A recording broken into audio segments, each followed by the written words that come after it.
We all know that there's a good deal of political polarization in America, and it's often deplored as a bad thing. Wouldn't it be great if Americans could come together? But what is the way to respond to the polarization? Well, it turns out that there's a group of people, and one or two on the Democratic side and two or three on the Republican side, and they've decided that the solution is a new party, a third party, a centrist party that they call the Forward Political Party. Well, it's kind of a weird name, first of all, and sounds a little socialist to me. Debbie doesn't like it. She goes, it sounds, well, I mean, forward sounds a little bit like progressive. It sounds a little bit like, but I suppose what they would say is we're trying to find a way forward out of the polarization. Now, who's involved? Andrew Yang. Now, Andrew Yang is the tech nerd who ran for office. I think he ran for New York, and then he ran for mayor in 2021.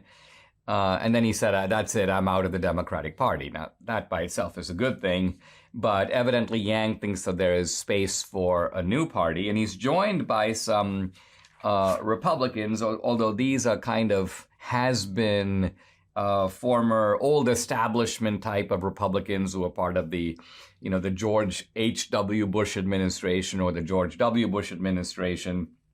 So there is one guy who was part of the Trump administration, Miles Taylor, a former Homeland Security official. Whoa. And then David Jolly, a former Republican congressman, Christine Todd Whitman, a former Republican governor. Notice the common theme here, it's former. These are basically people who have lost office, can't really gain much traction. It seems like time has passed them by. They have no real constituency. So I think they kind of feel like if you put, a bunch of losers together, you might get a winner by loser plus loser plus loser equals winner. But generally, loser plus loser plus loser equals three losers. So it generally doesn't really work that way. I think the deeper point is really this, and that is that when you have a situation in the country where the two parties are pulling in opposite directions in terms of their destination. I mean, very simply, one party is for restricting and limiting abortion. The other party is for celebrating and promoting it. So is there really kind of a, quote, middle ground? Isn't the middle ground precisely what we have now, which is to say, let states decide for themselves how they want to handle the issue? That is the middle ground. That's allowing local values to determine how each state deals with the issues. And so this notion that, and I think there's a certain part of Americans that thinks like this, well, it's just a pity that the sides are so much at loggerheads. I just wish that they would all sit down and figure out what's best for the country. Well, this kind of boilerplate kind of repels me because, of course, the underlying assumption is that there is a single thing that's best for the country, whereas the problem is that the two sides radically disagree over what is best for the country. The Democrats want a very different America than we do. So if we're the party, let's just say, of moral principles, and they're the party of moral degeneracy, what's the centrist position?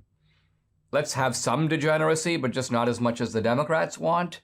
Let's try to, or if we're the party of the founding and the Democrats are the party of, let's say, ripping up the Constitution and throwing it aside for essentially what they want to do right now, what's the centrist position? Well, let's have a kind of moderate respect for the Constitution and in some cases show fidelity to it, but in other cases it's totally fine to rip it up.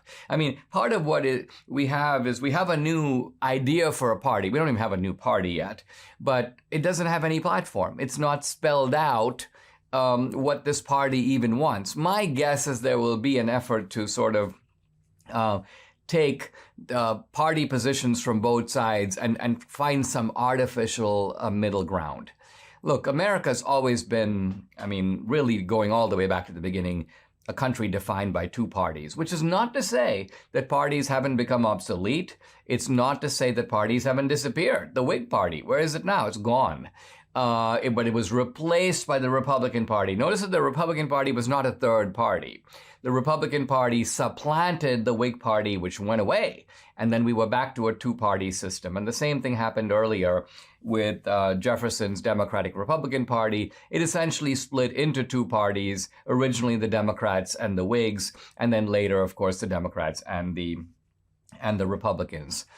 It was Abraham Lincoln, who I think, who made the very deep point that you compromise you compromise as much as you can, and then you don't compromise any further. Lincoln compromised. He said, look, we're not going to try to stop slavery in the states. We recognize that the founders made a kind of constitutional pact, and we're going to abide by that pact. We're going to restrict slavery from spreading to the territories. But on that issue, we are inflexible. We are going to tolerate no effort to dilute or deprive us of the platform that we ran on and won on. And so I think this is a pretty good approach for the Republican Party. You compromise on things in order to get things done. You're pragmatic in that sense, but you're pragmatic up to a point. On the core principle that explains why you're a conservative, why you're a Republican, you don't compromise at all.